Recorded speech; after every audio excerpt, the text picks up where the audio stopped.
Ini saya pakai orisinil kitabnya Bali Maksum. Jadi saya mungkin penceramah terbaik karena sesuai konteksnya gitu. Nah ini enggak. Ini halnya Bali Maksum, cerita syairnya sendiri tentang rokok lagi. Bolot lagi. Yes. Ya semoga diampuni oleh Allah Subhanahu wa taala. Ini ngendikane beliau tentang meminimalkan konflik. Ini saya baca di bab Al-Mithalul Awal. Jawazu hibati thawabil qiraah wa shadaqah lil mayyit wa wusuli thawabil qiraah wa a'malil birril mayyit. Kita berkeyakinan bahwa yasinan, tahlilan itu sampai ke mayit. Itu boleh kita hadiahkan dan sampai ke mayit. Kata Bali Maksum, wa wa min masailil furu' al khilafiyah. Fala yajuzu bi sya'nihi itharatul fitan wal jidal wal ingkar. Alal qail wal amili bihi wala alal mukhalif. Ini dari awal masalah khilafiyah, sehingga gak perlu jadi konflik yang berkelanjutan, baik kita menuntut yang melakukan itu atau menuntut yang menentang itu. Karena dari awal ini masalah furu'iyah. Sing nglakoni nggih monggo, sing nentang nggih napa? Monggo. Selama ini kan kita yang melakukan memaksa orang lain menerima, yang menentang memaksa orang lain menghentikan. Ini tidak fair kata Bali. Kata beliau itu gak fair. Wala yang bagi ayaqa bainahuma ma la yang bagi wuqu'uhu bainal akhwaini muslimaini. Kata beliau, wala in kana lil mani'i mustanadun fa inna li ghairihi mustanadan kadzalik. Kalau yang melarang tahlilan, melarang yasinan dikirimkan ke mayit itu punya mustanad, punya sanad, yang bagi yang membolehkan juga punya sanad.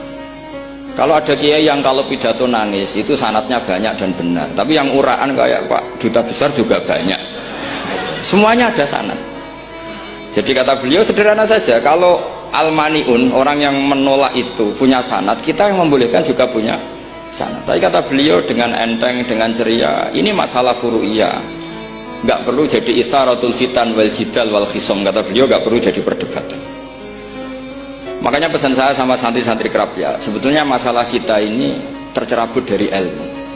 Coba dari awal Anda katakan yang tidak kunut itu Abu Hanifah, yang kunut itu Imam Syafi'i, maka melihat orang tidak kunut itu keren karena Al-Hanafi, pengikut mazhab Hanafi. Yang kunut juga keren karena pengikut mazhab Syafi'i. Tapi kita tidak, di zaman akhir kunut dan tidak kunut ini jadi politik identitas, sehingga yang nggak kunut itu Muhammadiyah misalnya, yang kunut itu NU. Mana ada Basim Asy'ari sebagai mujaddid atau mujtahid yang mengharuskan kunut, atau Ahmad Dahlan yang melarang apa? Kunut. Wong dua beliau sama-sama pernah ngaji Syekh Khotib Minangkabau, pernah ngaji Mbah Mahfud ketika di Mekah. Jadi cobalah ilmu itu diperkuat sehingga kita mengatakan kunut adalah sunat menurut Imam Syafi'i, tidak sunat menurut mazhab Abu Hanifah. Sehingga enak sekali karena kita berdasar ilmu. Menyangkut sawabul qiraah atau sawabu amalil khairi, apakah sampai ke mayat apa enggak? Ini kata beliau, kata Mbah Ali Maksum, beliau justru menukil Ibnu Taimiyah yang notabene sering dipakai dalil para orang-orang sana. Saya tidak tahu itu orang sana itu, Pak Duta itu yang tahu itu. Itu kalau ini mirip kitab Said Muhammad. Jadi Said Muhammad itu kalau istidlal sering pakai Ibnu Taimiyah karena itu yang dipakai mereka.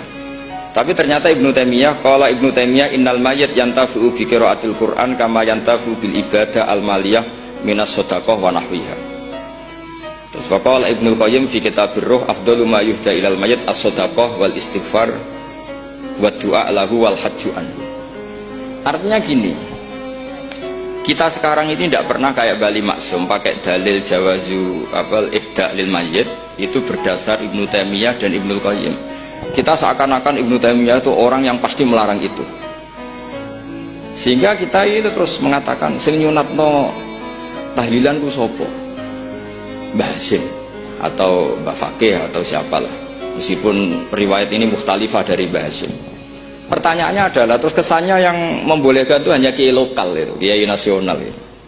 Padahal zaman Bali sudah mengajarkan kita yang membolehkan ihda'u a'malil khairi ilal mayyit, yang membolehkan hadiah Yasin, Fatihah, tahlil ke mayit itu adalah orang sekaliber Ibnu Taimiyah dan Ibnu Qayyim.